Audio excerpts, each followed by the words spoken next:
Play some music.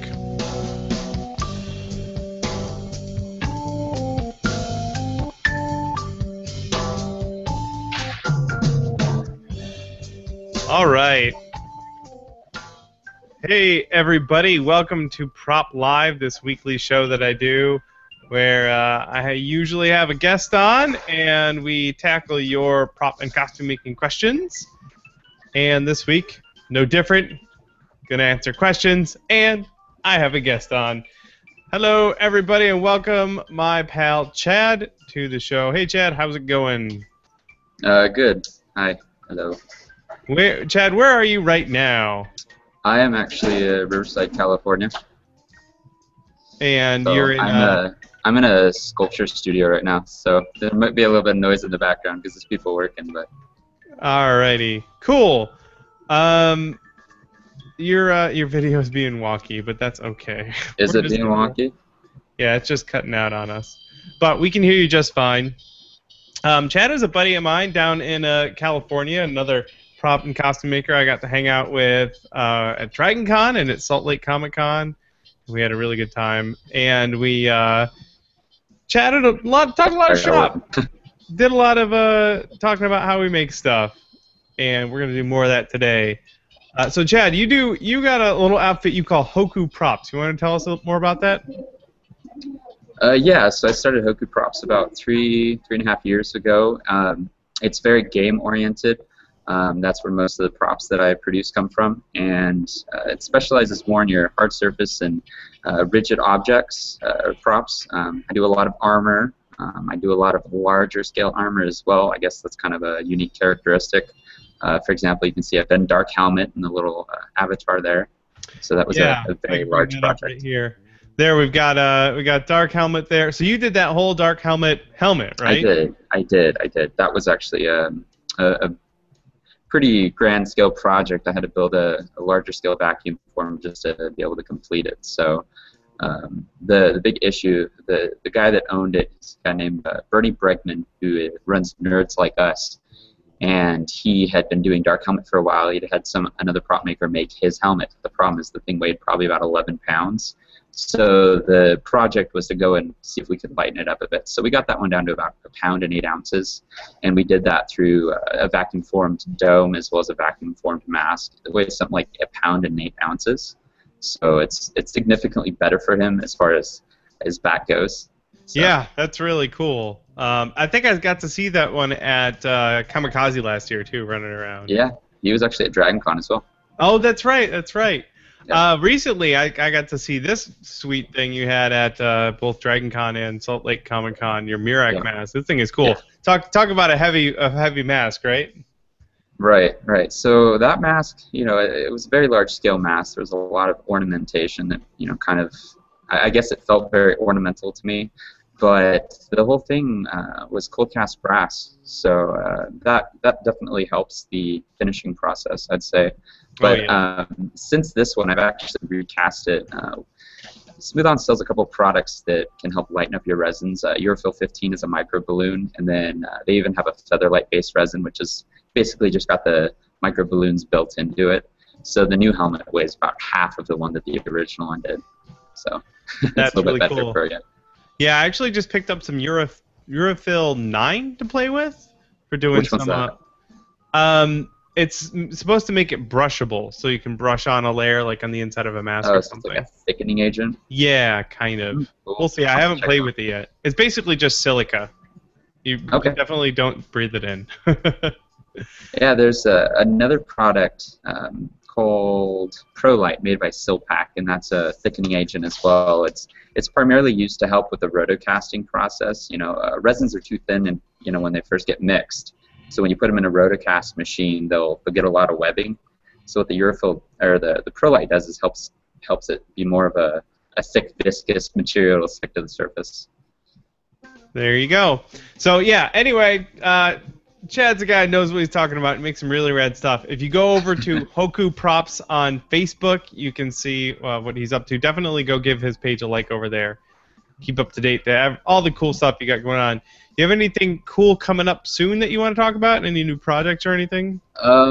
the largest projects I have going on are have to do with BlizzCon as well as Kamikaze. I'm doing a secret project with Leanna Vampire, so she's Ooh. going to be doing something that'll be unveiled then. But then I'm going to also be doing Alex Streza for BlizzCon. So Oh, I did cool. Sylvanas last year, and now I get to do Alex Streza. Awesome. Well, I'm excited to check that out, and I'll be at BlizzCon, so we can hang out and Yeah, talk about World of Warcraft. It'll be really fun. yeah. I saw you last year at BlizzCon. Yeah. Oh yeah. Yeah, This year so I'll actually probably wear a Blizzard costume.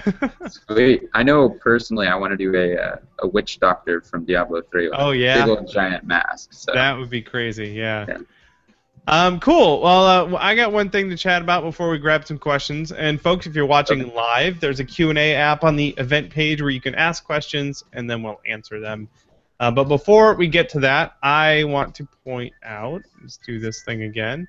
I started a Patreon page for this show. I do this thing every week, and the great thing about Patreon is it's a way for you, as the people who watch the show, to give back a little bit if you want to. You don't have to. The show's still going to be free no matter what. You can still just watch it on YouTube or watch it live or whatever. But if you want to help out, then go to patreon.com/punishedprops and consider tossing $1 or $2 or $5 at the show.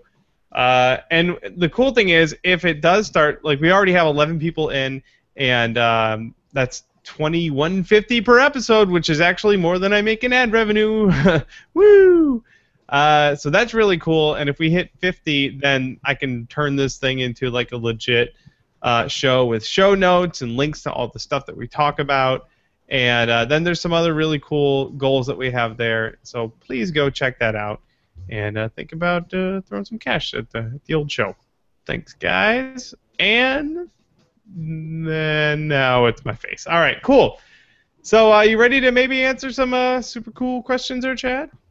Yeah, sure. All right, let's rock and roll. Got a couple here from Jay Cosplay, a regular contributor to the show, and I figured this would be a good one for you, Chad. You were just talking about cold casting. He says, Okay. I'm about to use a bronze powder brushed into my molds for the first time. Any recommendations on how to get the best results while buffing afterwards? So as far as buffing goes, I actually use a pneumatic buffing wheel. It's a little, looks like a little gun, but it spins a little cotton bonnet. It's a little tiny guy. You get it at Harbor Freight for I think $25. And I use a ceramic-based polishing compound. So it's a compound that has a bunch of tiny little specks of ground-up porcelain or ceramics in it, and it's very, very, very light on the abrasion, and it'll help bring it to a really high sheen. I actually recommend staying away from steel wool. Steel wool it's way too aggressive. It just goes right through the surface. So There you go. I'm glad you said that. I usually use steel wool, so I got to try out some of that polishing compound. cool. You can also use Mother's Mag aluminum wheel polish. Yeah, okay, yeah, I have some of that. So that I actually have those that cotton thing that you were talking about. I have one of those still in the package. I got to crack that out and put it in something. You know what? I have a pneumatic rotary tool I could put it in. There we go. Yeah, just keep the speed as low as possible. That's what I Yeah. recommend. Otherwise, you literally, if the plastic gets too hot, it'll melt the surface. Oh, yeah. Jay Cosplay also wants to know what we thought of the Cosplay Boom video. Have you had a chance to watch that show on the internet yet, Chad? I saw the post a little while ago, and I felt really bad, so I tried to get it up, and I didn't get to watch it all, so I'm not going to be able to answer this one too well. I will admit that I'm a little bit biased. My friend Todd is the guy that does it. I think it's really cool, though. I think that cosplayers want to hear their story told, and I think Cosplay Boom does a good job of doing exactly that, better than other efforts, let's say, to dip into the cosplay world for video content. But yeah, so I love it. I'm a big fan. And you should go check it out, Chad. It's pretty cool. I've got it up. I just got to watch it now. All right. Let's grab a question from the live Q&A app here. This is from Foosro Dave. He says, hey, Bill, I'm starting my first EVA foam armor. He's doing Hiccup's Dragon Rider armor from How to Train Your Dragon 2. Excuse me. Any advice on pattern making and getting the lower face form on the helmet? He has a link here. Let me see if I can bring this up. Boop, boop. And that didn't work. Okay, so just tips on patterning out helmets and face type stuff. If you haven't watched Evil Ted's video on making helmets out of EVA foam, go to YouTube and check that out. He did a really good job on how to pattern a head. Basically, he wrapped the head in aluminum foil, or he had a casting of a head, and then he covered that in duct tape, and then drew his pattern on there, and then cut it off, and he had a pretty good pattern. Chad, have you done much with foam, especially like armor and helmet stuff? I haven't used much foam, but that doesn't mean I don't do patterning. Right. My patterning techniques are probably a bit different than most people's. I know you did 3D. Have you ever used a software called UV Layout? No, but I am familiar with UVs for sure.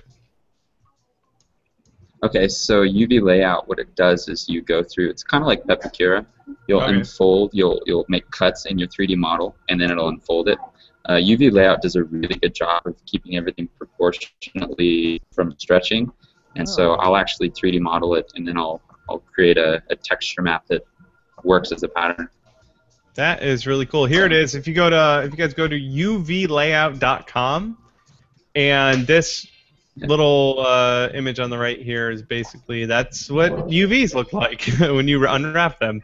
It's consider it like if you see a deer skin or like an animal skin at a leather store or whatever. It's kind of what it is. It's just cut along the seams and then laid out flat.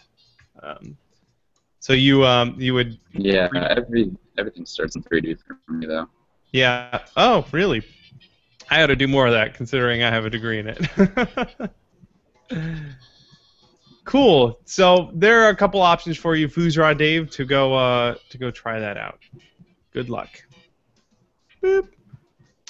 This question is from Gabriel. What tips do you have for painting? I'm trying to figure out what conditions I should use acrylic paint, spray paint, or airbrushing techniques. I know, Chad, you've got some opinions about paint for sure. What are your favorites? I stick to urethane automotive-based paints just because they're a bit more stable of a system. Not to mention, when you're using a paint gun, you get a much more consistent spray pattern. You've got a lot more control over what's happening.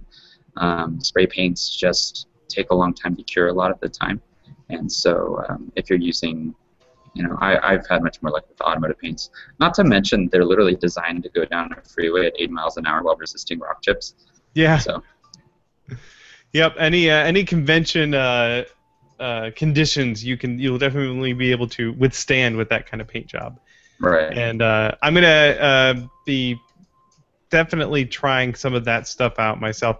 Now, for that sort of thing, you would need a compressor and an air gun, right? Yeah. Typically, you would be using a compressor and then a paint gun. But with the wonders of Harbor Freight nowadays, you can get some really inexpensive beginning level stuff that works really well. So yeah, you definitely can. I would recommend people go out there and get a compressor for if you're looking to get into anything at all. It's really great to have. I had a little 2-gallon one for like 3 or 4 years before it died. I just got a new one, and it's pretty neat. It's a DeWalt one, and it's designed to be quieter, which is kind of neat for working in a relatively small space. So yeah, don't let the fact that you don't have a compressor be a barrier. Just go get a compressor because they're super useful. You can actually save a lot of money in the long run by switching to a paint gun and a compressor setup. With most rattle cans, you're spending so much money on the accelerants to get the paint out of the can. Another big issue with rattle cans is that there's not a lot of consistency with the color of the paint. So one color, one can of paint that's supposed to be red might be different than the exact same can, just because they were mixed up at different times. So for continuity purposes, sometimes when you've got a large-scale project and you need the paint to be the exact same color, it can be a problem. There you go. Very good advice. All right, let's grab another one. This one's from Kevin. When shaping EVA foam with a Dremel, what type of sanding head do you use? What speed do you set the Dremel? I've done a bunch of this stuff. I actually just got an oscillating spindle sander, and it came with I think 80 grit tubes on it because it's designed to take hunks of wood down. But I ordered some 240 grit just so we could use it on foam for shaping edges of foam and stuff, or cleaning up edges on foam. And that 240 grit was really nice. It made a big difference in how clean the edge of the foam looked.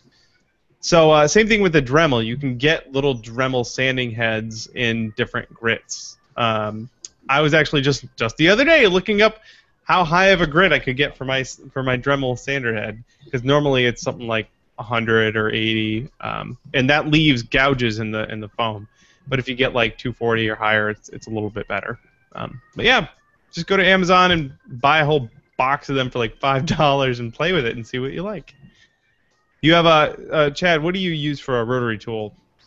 I have what's called a Fordham, so it's similar to a Dremel, but it's a large. I have a large half horsepower motor, which has a big long flex shaft on it, and then the tool itself has a chuck built into it, so you can put different sized tools in it, so you're not limited by the generic rotary tool sizes. And actually attached to that, you've got a foot pedal, which is a variable speed. So That's cool. It's very similar to a Dremel in the long term, though. Yeah, I'm gonna have to get my hands on one of those. I think I've had this Craftsman rotary tool for like 4 years now. When that thing dies, I'm gonna go get a Fordham, I think. I've probably killed 3 Dremels. Ironically, my original tiny little Dremel still works just fine. Yeah. I've had that one since I was a kid. Yeah. Cool. All right, let's grab some more here. Mikhail wants to know, any special plans for Halloween? Chad, do you go all out for Halloween? I kind of do. I kind of don't. Believe it or not, my favorite holiday is actually Christmas, because we decorate one of my neighbor's houses Nightmare Before Christmas each year. Oh, so that's pretty awesome. It's more of like an extension of Halloween from October all the way to December. So that's cool. But yeah. We actually usually take it easy on Halloween. It's like I don't know, it's kind of weird. We haven't been out in a couple of years to go, but actually this year some friends of mine are going to be visiting, and here in Seattle on Capitol Hill during Halloween things get off the chain. So I might have to like throw on some armor and go out to Capitol Hill this year and do it. I usually don't make a new costume for Halloween though. I'll just grab something, that Mass Effect armor I've got hanging over there. I'll just throw that on and go out. All right. This question's from Archel. Do you have a dream cosplay that you would want to do if money wasn't an object? You got any big ones, Chad, that you could just, like, let's say you could spend a whole year and you had all the money you wanted to do. What would you make? Destiny. Just Destiny armor? Destiny armor. It's gorgeous stuff. Oh yeah, I'm gonna do. I'm definitely gonna have to make my Titan. My Titan armor. Yeah, for sure. I'm thinking that's gonna be for Dragon Con next year. I actually want to do the Crucible Quartermaster, the guy that's got the broken off horn. Oh yeah, Shax, I think. Yeah. Yeah, something like that. Actually, Chris Miles and I were talking the other night. He wants to make a ghost with little horns on it too to go with it. Yeah. Yeah, we've us and our buddies all been playing quite a bit of Destiny lately. Yeah. I did the raid last night. We beat the last guy. It was cool. Yeah. Alta class. You get anything good? I got a spaceship. Got a cool spaceship, and I got a chess piece, I think, too. Nice. That's better than me. I got a scout rifle. Oh yeah. Yeah, a bunch of my friends worked on the game. My wife worked on the game, so I'm looking forward to building a whole lot of stuff from Destiny for sure. So right now that's kind of on my mind. There we go. Yeah. So to answer Archel's question here, my dream builds kind of change daily. I have a running list. All right. Let's see here. John wants to know. Do you have any movies or games that you really only like because of how awesome the prop or character design is? That's a good question. Some movies are legitimately bad movies, but they still look really good. I Right. think the new Total Recall was like that. The movie wasn't that great, but I thought it looked really good. Same thing maybe for Pacific Rim. It was okay. Like the So movie, the story wasn't terrible, but it didn't blow me out of the water. But I thought the movie looked really, really cool. And can you think I'd of actually anything love like to that? make the pilot suits for Jaeger. Oh Um, yeah, me too. yeah, the pilot suits. I've wanted to make a Mako for a while, and I've got a friend that might, hopefully get done pretty soon. But I have to say, I don't know. I've got a background in video game design. I went to school for it, and so to me, artwork is more of the important aspect of a video game. Right. But I have to say, if I hate a video game, the artwork's not going to make up for it. No. Same with a movie. But I like cheap, stupid action things, so I'm pretty easy to please. Cool. Yeah. Speaking of Pacific Rim, my twin brother and I want to make the. And it does. I don't think it existed, but we want to make the Irish Jaeger team because we're twins, and I would imagine we would be drift compatible. But make the drift suits. Only paint them kind of with like the Irish flag and stuff on them. I thought that'd be fun. I actually was just at New Deal Studios. They share space with Stan Winston. I was working on some Pacific Rim related stuff. You remember Fawn Davis? Yeah. So they're doing a large scale model film for Pacific Rim for Adobe, and it's using this virtual reality camera. It's crazy. So I got to go out and help with that. I know Kai was there and a couple of guys. So. That's so cool. Awesome. All right, here we go. Another question from Foos Road Dave. He says, I'm currently playing in the Iron Banner. Any chance you'll be testing your Titan skill? I will not be. I am terrible at PvP. You might see me. My character's name's Connie Hoku, so if you get shot in the head, it's probably me. Yes, and if you shoot Rotocaster in the head, that's me. You're running around like a jackass. I tried. I have to play PvP for my exotic weapon quest, and I just let my shopmate Will play. I let Will play, and because I'm so terrible at it, I kept losing points and starting off at 0 every single time. All right, enough talk about Destiny. This one's from Northern Wolf. What basic tools would you recommend if I was to make a prop out of wood? So we mentioned rotary tools. Those are pretty useful when it comes to using wood. What else would you recommend, Chad? Well, the big question is budget-wise. If you're on a really tight budget, you can get plenty of hand saws for cutting and shaping wood, some files to shape the wood as well. But if you've got more time and a little bit more money to invest, a good chop saw, a good band saw really always helps. So that's very important. And then the sander, like you were talking about, an oscillating sander is really good because it doesn't clog. Yeah. Like most do. I would say put your money in at least one powered saw. I used my scroll saw for a very long time as my main saw. I got a bandsaw later on, and they serve different purposes, but there's a lot of crossover there. I would also say if you're doing things like handles or if you're shaping wood, a rotary tool or a lathe is really fantastic. I also got an air-powered rotary tool with a big old rasp bit in it to just chew away material if you need to really sort of make organic shapes to get a start on something. Yeah, that lathe is pretty rad too. So there you go. Get about I'd say $1,000. Go to Harbor Freight and just go nuts. Yeah, I mean, but there's plenty of other materials that you make stuff out of if you don't want to spend the investment to work with wood. Wood's actually a very, much more difficult product to work with. So. Yeah, definitely. That's why I am starting the Cult of Foam. I am a foam prophet. I'm spreading the word of foam.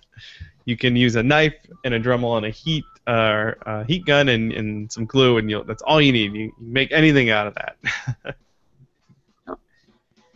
All right, another question. This one is from Lionel. He says, I am making my first cosplay foam armor. Yeah, a Diablo 3 Crusader. I would like to know the best way for strapping. Thanks and greetings from Peru.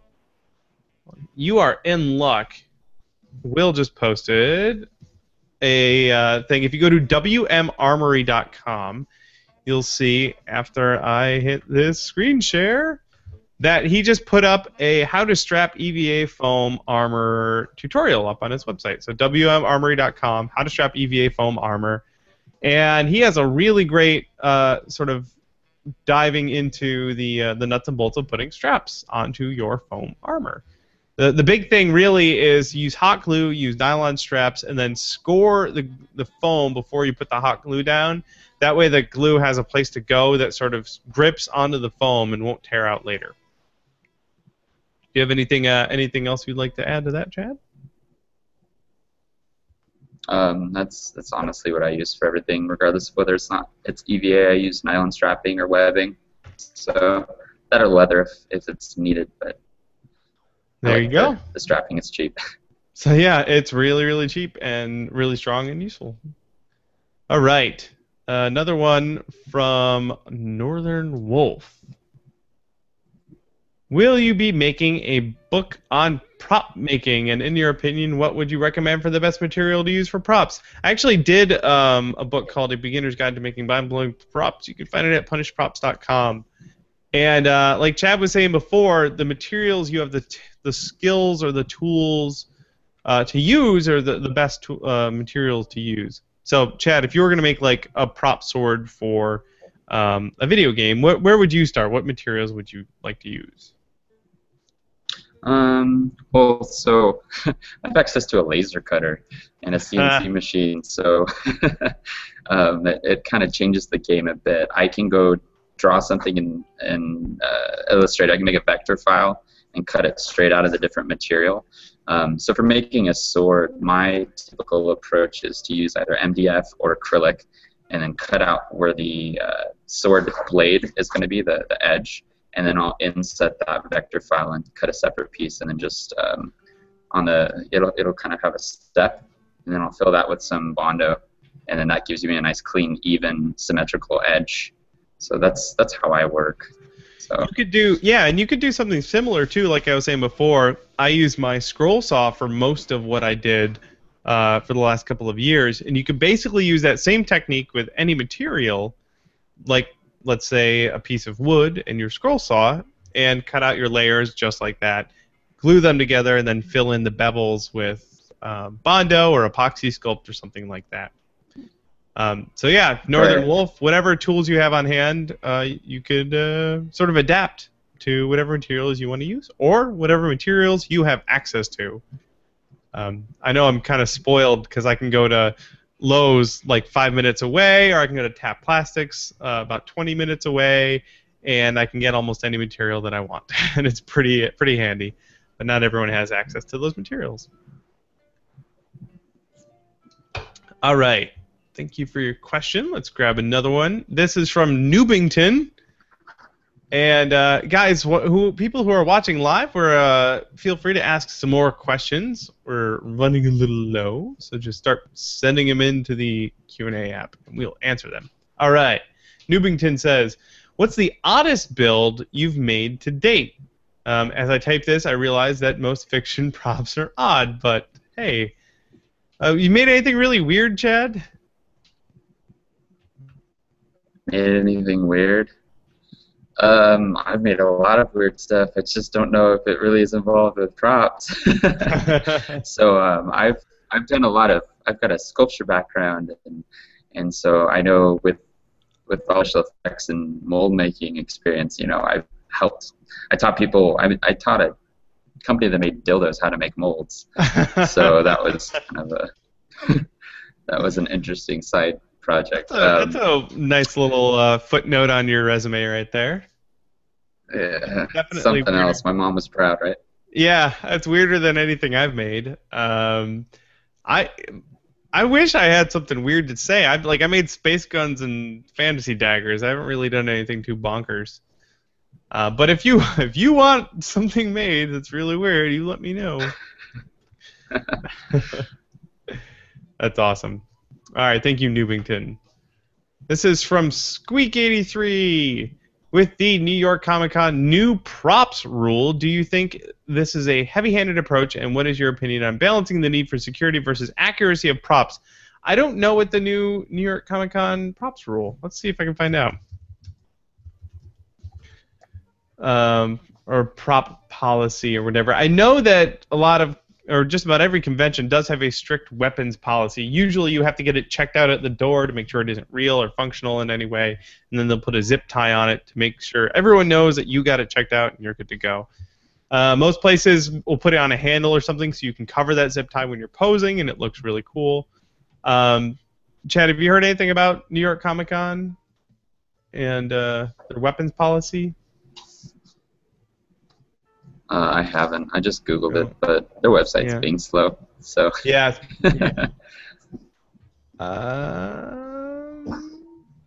Let's see if I can find this real quick. Safety and weapon policy. What does New York Comic Con think of weapons? All right. Oh wow, there's a lot of reading there. If you're bringing, buying, or selling something that could maim, damage, or cause serious bodily harm, we're going to take issue. Following items are forbidden at New York Comic Con. Functional firearms. That means airsoft guns, BB guns, cap guns, paintball guns, and I imagine real guns. They probably don't let you bring those there. Realistic replica firearms, including reproduction fake or toy guns that can be confused for functional firearms. I know that a lot of times you'll see someone who is dressed as a soldier and they're carrying something that looks like just a gun, like a normal gun that exists in the real world. I could see why they might take issue with that. Functional projectile weapons like blowguns, crossbows, longbows, silly string. Oh man, slingshots, water balloons, and water guns. I can understand that. No explosives, no chemical weapons, no blunt weapons. Hard prop weapons. That's weird. It says props made of metal, fiberglass, and glass. Glass and metal I can understand. I don't know why they would draw the line at fiberglass. No whips. No aerosol mustard? Why is that a policy?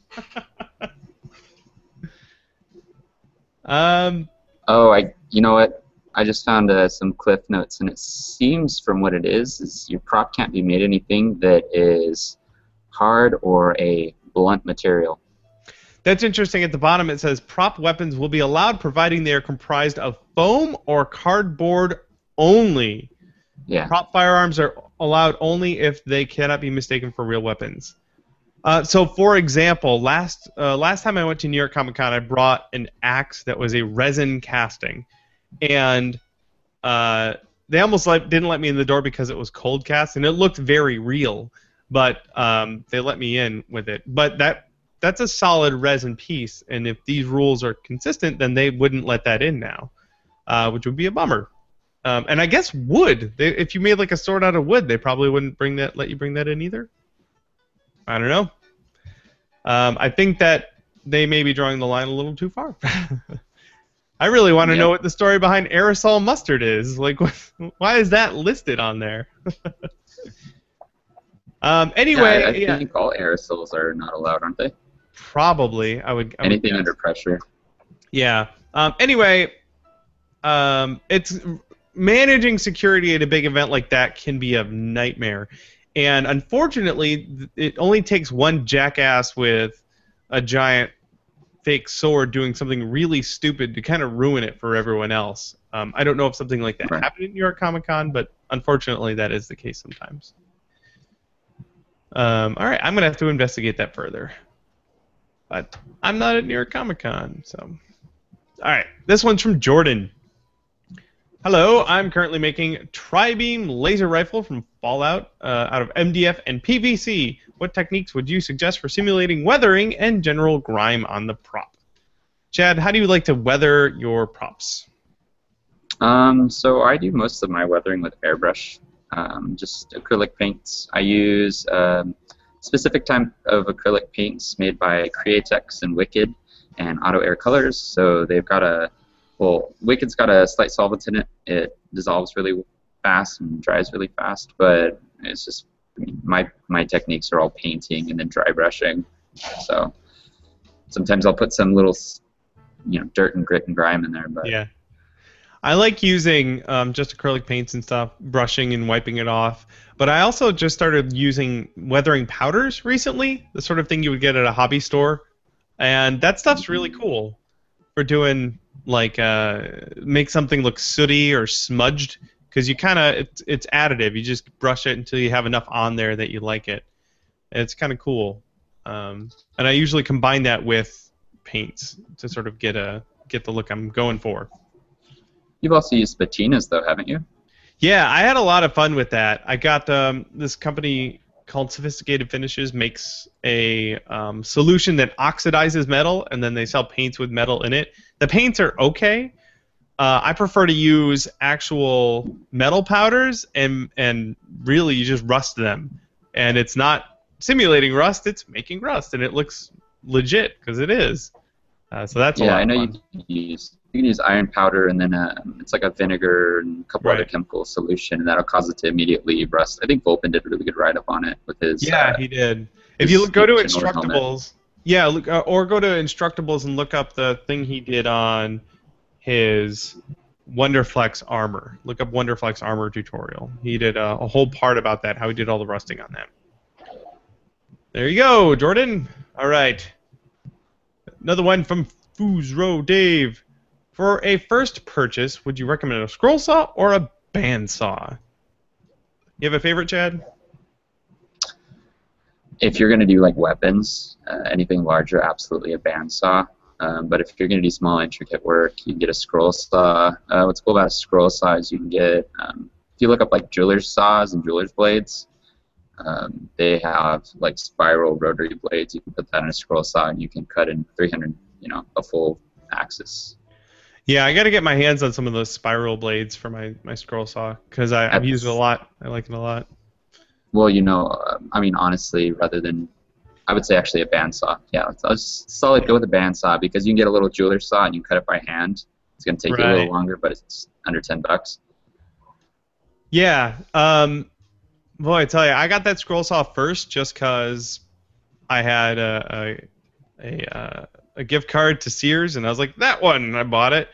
And then when I got my bandsaw, I was like, how have I lived without this? So obviously I got both, but yeah, that bandsaw is pretty tip top. Although I need a better one. The little Skill brand one that I got is really only okay. You talking about your scroll saw? No, the bandsaw I got. Okay. It's only got a 9-inch choke, and the fence on it will only go to like 5 inches, and even then it falls off, and it's Mhm. generally not amazing, but it's functional, Right. and it's great for cutting foam. Holy crap, it's really awesome for cutting foam. It's like butter. Oh yeah. All right, let's grab another question here. This one's from Albert. I want to have my own prop shop for my personal works. What are the crucial power and hand tools for it? So a saw, some sort of powered saw, band and scroll or otherwise. Do you have any other crucial ones, Chad, that you absolutely could not live without? I do a lot of stuff. Uh, I do a lot of stuff with hand tools, believe it or not. So I mean, yeah, I use like a CNC and a laser cutter for a lot of stuff, but when I'm working, there's a lot of hand tools involved just because if you're using the right piece of equipment, hand tool wise, you can accomplish the same thing with a minor amount of extra work, but you have a lot more control over it. That's like I said, the jeweler saw. I use that thing probably more than any other saw, and that's just because the blades will literally cut through everything. Those blades are designed to cut through like brass, for example, and brass is this extremely dense, kind of brittle, crazy metal that just chews through blades. So yeah, I'd say jeweler saw. That's my favorite.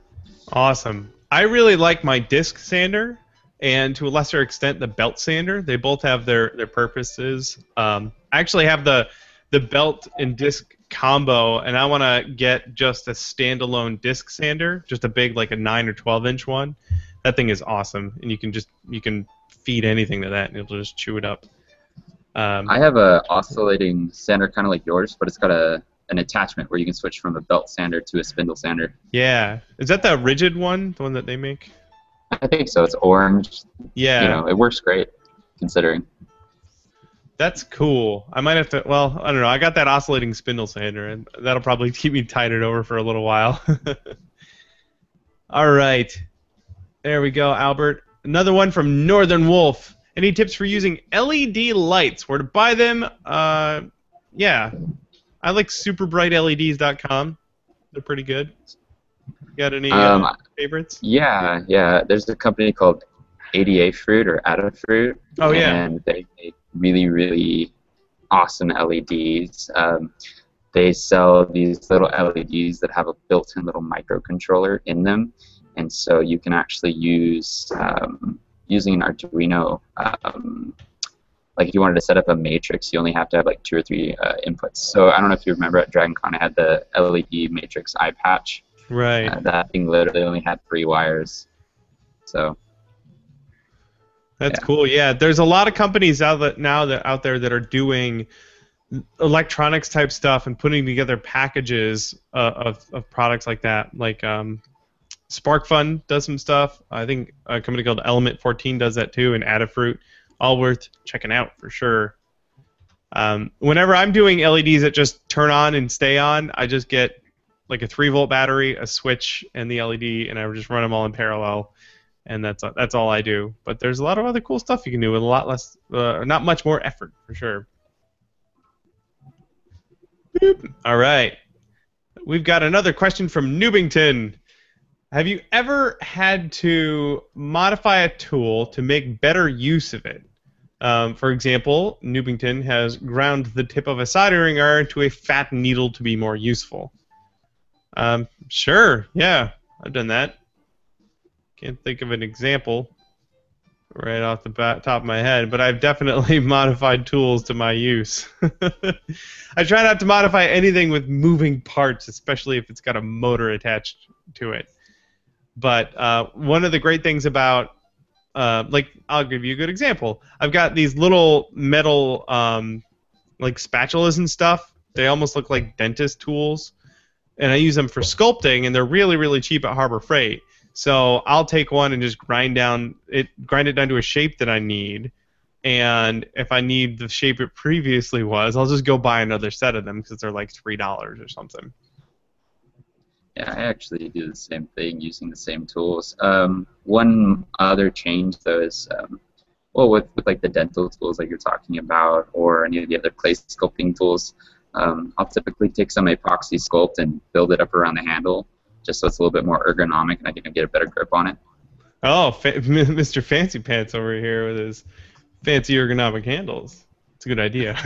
You think about it, you hold these things for hours on end sometimes. It's just yeah, no, that makes a lot of sense. Awesome.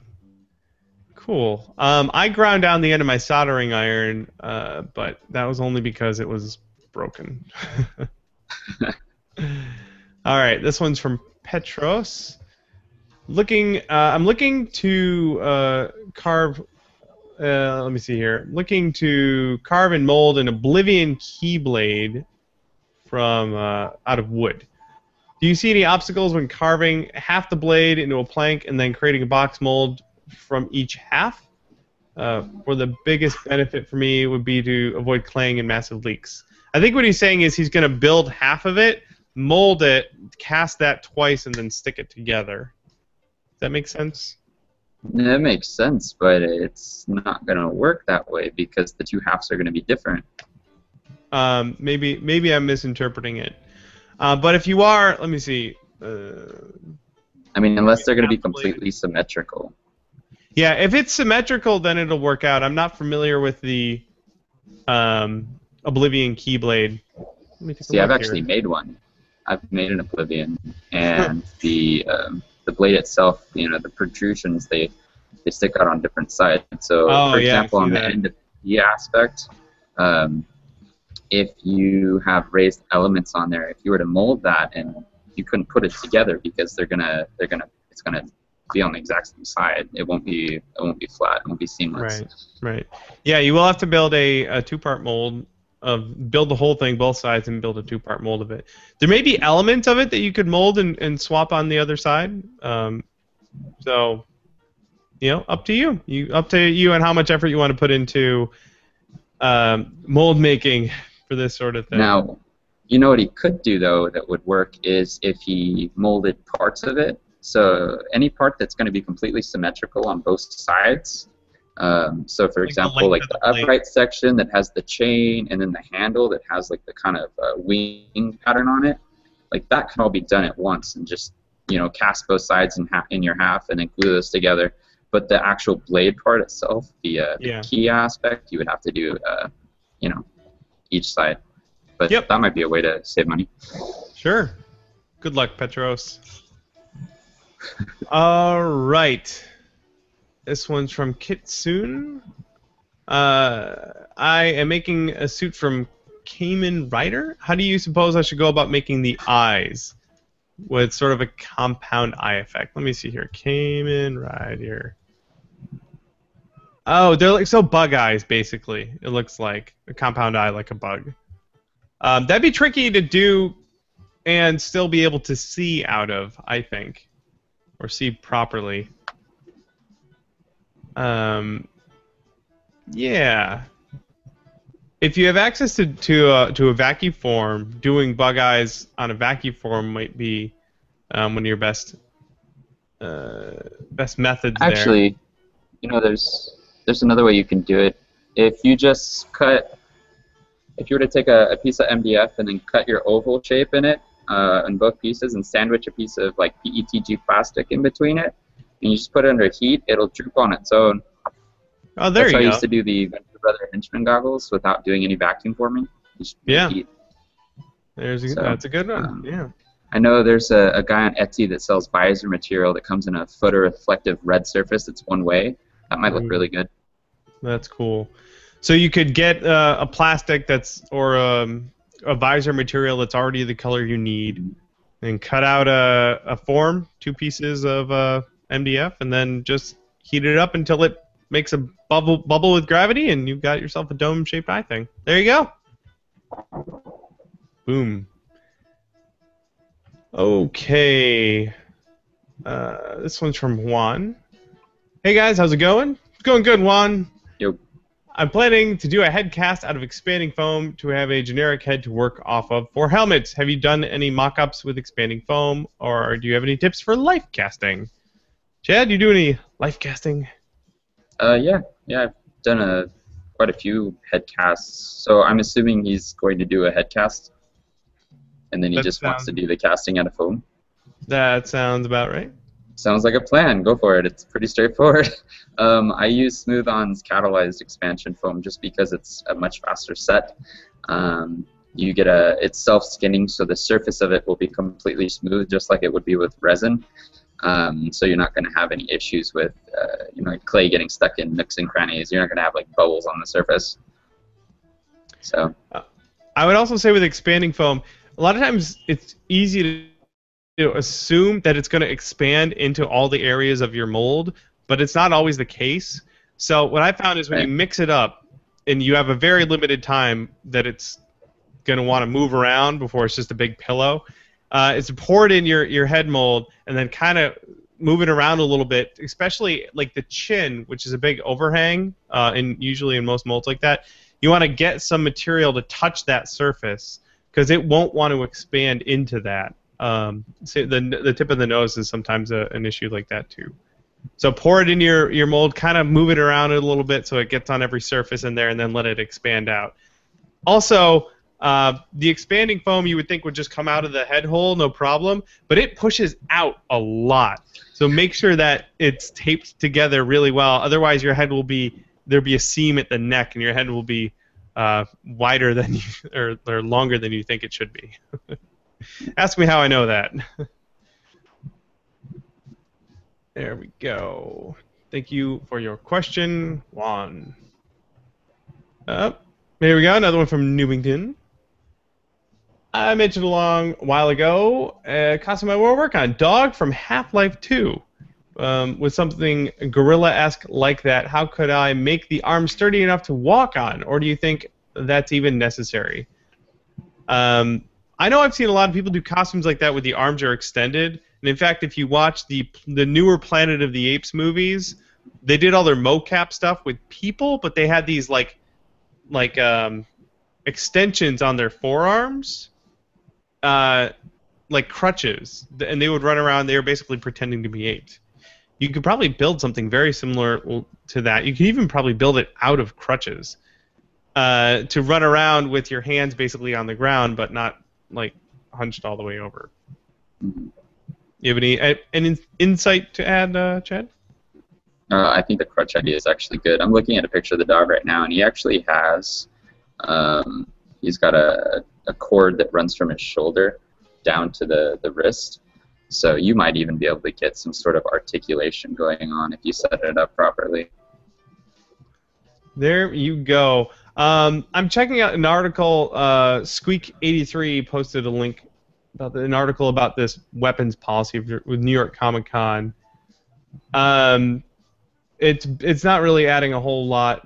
Just to point out that it says prop weapons must be made of foam or cardboard only.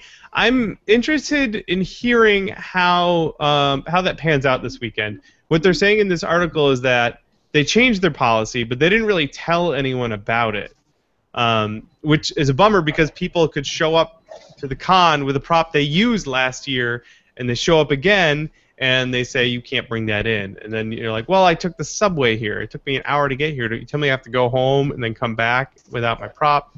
Kind of a crummy situation. I'm gonna have to dig deeper and see what's going on, but I'd be interested to hear what goes on this weekend. All right. Another follow-up from Kitsune. Talking about Common, the bug eye thing here. Similar question, but for something along the lines of a halo visor like Emil from Reach. Basically, a visor that covers almost your entire face. I think at that point you're kind of that would have to be vacuum form. Yeah, going into vacuum form territory. It's going to be really, really hard to do that out of a material that's not completely transparent. Which means you can't like Pepakura it, or you can't build it out of EVA foam. Unfortunately, you can't until they make transparent EVA foam. Yeah, so you sculpt it in some manner. You could make the buck you could make the master or whatever you want out of Pepakura, which is one way I would do it. Or if you're Chad, you would use a CNC machine, and then you could go get that vacuum formed and have yourself a super pretty looking visor. Actually, the first buck I made, it was Pepakura. So. Yeah. Oh yeah, I've done a couple like that. All right, thank you guys, and I think that's going to be about it for the questions. A lot of really good ones this week, and thank you guys for bringing them. One more time, I want to point out, if I can do this here, a little promotion thing again. You don't have to. Not required. Show's going to be free no matter what, but if you do want to help out, patreon.com/punishedprops is where you can go to throw a little cash at the show and make it an even more amazing experience for everybody. Other than that, hey, Chad, thank you so very much for coming on the show and helping out this week. And you know what? I will see you at BlizzCon, and it's going to be awesome. Okay, I'll talk to you tonight on Destiny. Oh, we'll probably see you on Destiny too. All right, cool. Thank you, everyone, and we'll see you next week. Bye.